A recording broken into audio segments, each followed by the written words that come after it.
Guys, what's going on? I hope you guys are well. Let's talk a bit of boxing. I've got a couple of issues I want to talk about. I was asked a question on my Instagram. If you haven't followed my Instagram, go follow it. The link's in my bio in my YouTube channel. It's Imran Mir Boxing TV. Go and give that a follow.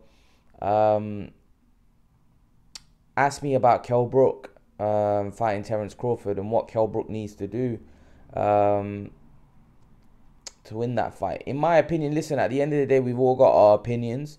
There's nothing concrete about, how somebody wins a fight, because, I've seen a lot of people give predictions before fights and then a fight turns out completely opposite to what the prediction was. Oh, you know what? Kell Brook needs to knock him out early, and then Kell Brook ends up knocking him out late. But we saw that with Joshua Klitschko. Like, people said that Joshua needs to get Klitschko in the first 6. If not, Klitschko's going to get him late on, and actually Joshua knocked him on late on. So you can't never know. But I think with this one, and with Kell Brook's history, his history with struggling with the weight at 147, and the way we've seen fights in the past, I do think, especially now that Kell Brook's older, a lot more wear and tear on the body. We've seen him, suffer injuries in fights where he's had his eye socket broken. We've seen him move up to 154. We know that he hasn't fought at 147 since 2017, and that was a loss against Spence. And when was the last time before the loss? When was his last win at welterweight? Was that against Gavin? And God knows, was that Gavin or Busy? I can't remember, one of them, but it was a long time ago, right? A long time ago. And a fight against Terence Crawford is going to be a tough one. Of course, he's a massive underdog in the fight. But for me, if Kell Brook's going to win this fight, I reckon he needs to get a stoppage within the first 6. I think if even first 4 or 5, maybe even 6 is put, because I just don't think that as the fight wears on, to me that would be an indication that Brook would have landed his big shots, Crawford would have absorbed them, and then later on in the fight, it's gonna be an uphill battle for Brook. He's gonna get tired, he's gonna get worn out, and Crawford normally gets better, later on in the fight. And I believe he's going to start wearing Kell Brook down. So Kell Brook, if he's not able to hurt Terence Crawford, and when I mean hurt him, not what Brook fans say he hurt Spence or he hurt Porter because they were still standing. I'm talking he's going to have to crack him with a shot and Crawford's legs go where he's hurt, where he's about to be knocked out. If that doesn't happen, he's not outboxing Terence Crawford. That's not going to happen. So a lot of his fans that keep saying that he's a slick boxer, believe you me, he's not outboxing Terence Crawford, right? And another guy I want to address, who I know is going to comment on this video, Mike Ream. Listen, my friend, I've seen your comments for years now about Terence Crawford. I don't know what problem you've got with Terence Crawford, right?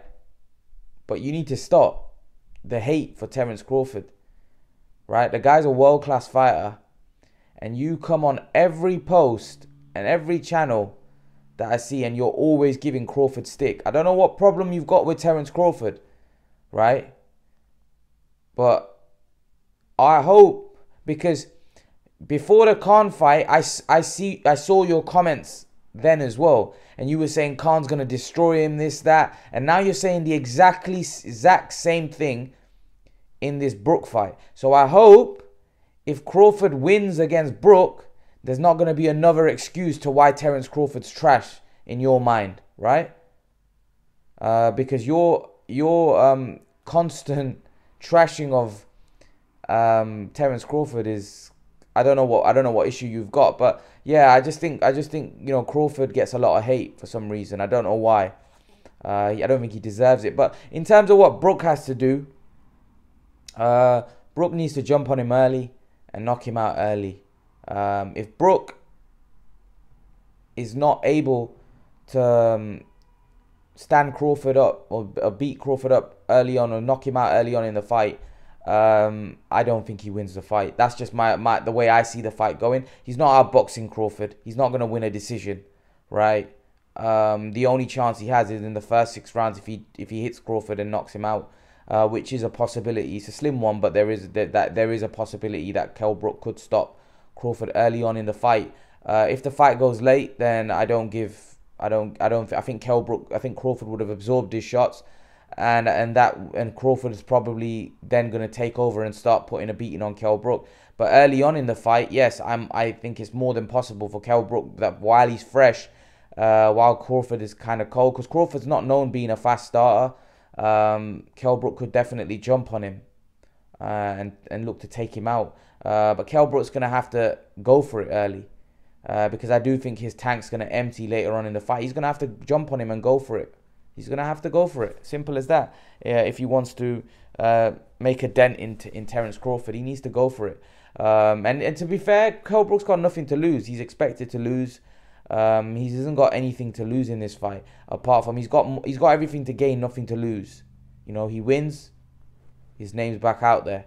You know, he's a top dog.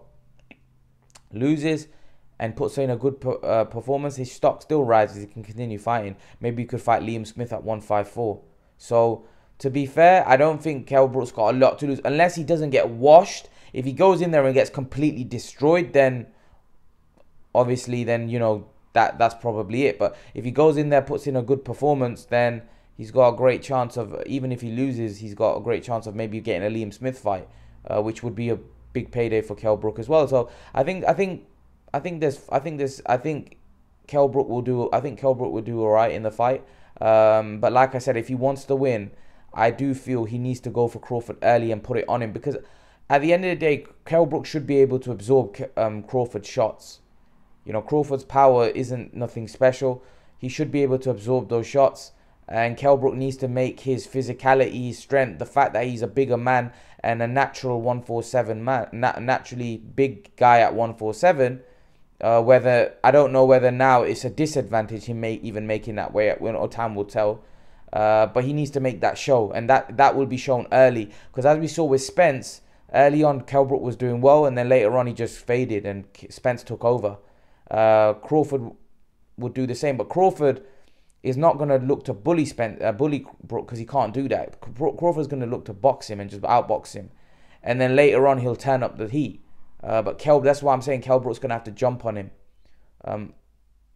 early in that fight and look to really put a dent. But even if Kell Brook's not able to knock him out, put a dent in Crawford, get him off his game plan, get Crawford worried, get him panicking, you know, and that can be done by a big right hand.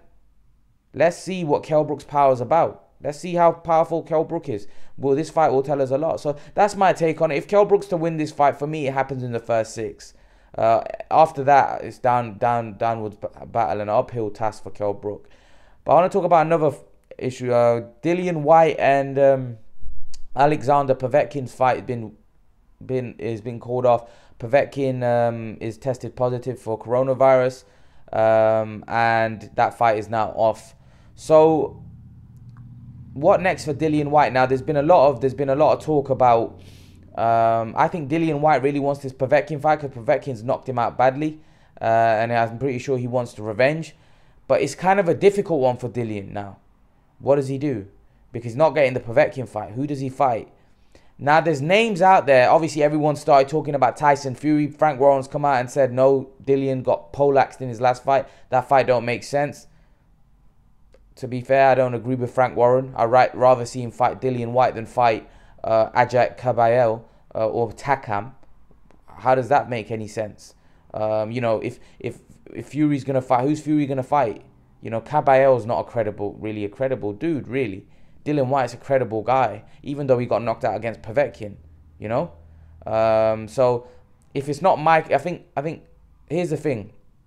Personally, I think Michael Hunter should be getting the Fury fight or the Dillian Whyte fight. But I don't think he's going to get either fight. For me, Dillian Whyte, because I don't think Fury's going to fight Hunter. I believe that Dillian Whyte should fight Michael Hunter. But again, Michael Hunter got a draw with Povetkin, right? And many people thought he beat Povetkin. Stylistically, that is not a good fight, in my opinion. I think that's a dangerous fight for Dillian Whyte. Even though Dillian Whyte he could win that fight, but it's a dangerous fight. And would Dillian Whyte want to go in with someone like Michael Hunter right now, coming off a defeat to Povetkin? Because if he loses to Hunter, where does Dillian Whyte go? Dillian Whyte could be finished, you know, because he would have just lost to Povetkin and then he lost to Hunter. And this is a difficult situation for Dillian Whyte because he needs a pay-per-view worthy opponent. But again, his goal is to fight Povetkin because now Povetkin is the mandatory for Tyson Fury, not Dillian Whyte. So Dillian Whyte needs to fight somebody that makes a pay-per-view fight and he's confident he will beat, because he wants to fight Povetkin, because he can't afford to take another loss, because if he loses, he's got to avenge his loss against Povetkin, then he would have lost to that guy as well. So again, Michael Hunter would be very dangerous, but again, Dillian Whyte's a pay-per-view fighter and he's a warrior, so he's probably going to say, bring me the best guy. I do think it's a very difficult situation. Will Dillian Whyte just say, you know what, I won't fight and I'll fight Povetkin in January?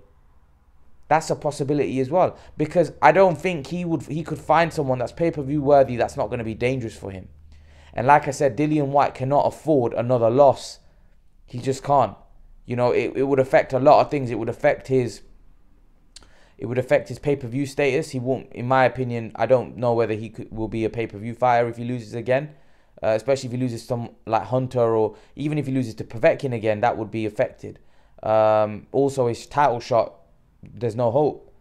You know, so Dillian Whyte would be in a very difficult place if he loses his next fight. So this is why a fight with Michael Hunter, although it would be a fan-friendly fight, and a fight with even Derek Chisora could be dangerous. Derek Chisora's probably a better bet because Whyte knows him. Whyte's fought him twice. He's beat him twice. Although the first one was close. That probably makes a lot. Michael Hunter would be very dangerous. And I know a lot of people want... Listen, Michael Hunter should be getting either a Fury or Whyte fight. He deserves it. Especially when you look at his last fight against Povetkin and how he performed. He deserves a fight. But I just don't think I think he's too dangerous, personally. And I don't think he'll get the fight. I hope he does. I hope he does get a Dillian Whyte or a Fury fight, but I don't think him getting a Fury fight. He may get a Dillian Whyte fight, but again, there's a lot of guys putting their name in the hat. Chisora, Martin Bakole, Hunter stopped Bakole, so again, I'd prefer Hunter, and I think that would be credible for it to be pay-per-view. For me, a Hunter Whyte fight is a credible pay-per-view fight. Chisora, yeah, 20 quid, it's a bit expensive for that, really. I don't know. It's just, I don't know. If it's got a strong undercard, then people will buy it. But I think people wanted to see the rematch, but that's been scrapped now. So yeah, let's see what happens. Let's see if I think if Dillian Whyte, I think the most credible guy they can make is Hunter. I do think they're talking about Ruiz as well, but is Ruiz gonna want to fight? I think that makes sense as well. But Ruiz, is he gonna come in on short notice like that to fight Dillian Whyte? I'm not sure. But again, let's see what happens. What do you guys make? Leave your thoughts on who you think Dillian Whyte should fight. And guys, remember to please like, share, subscribe to my channel. I'll see you guys in the next video. Peace.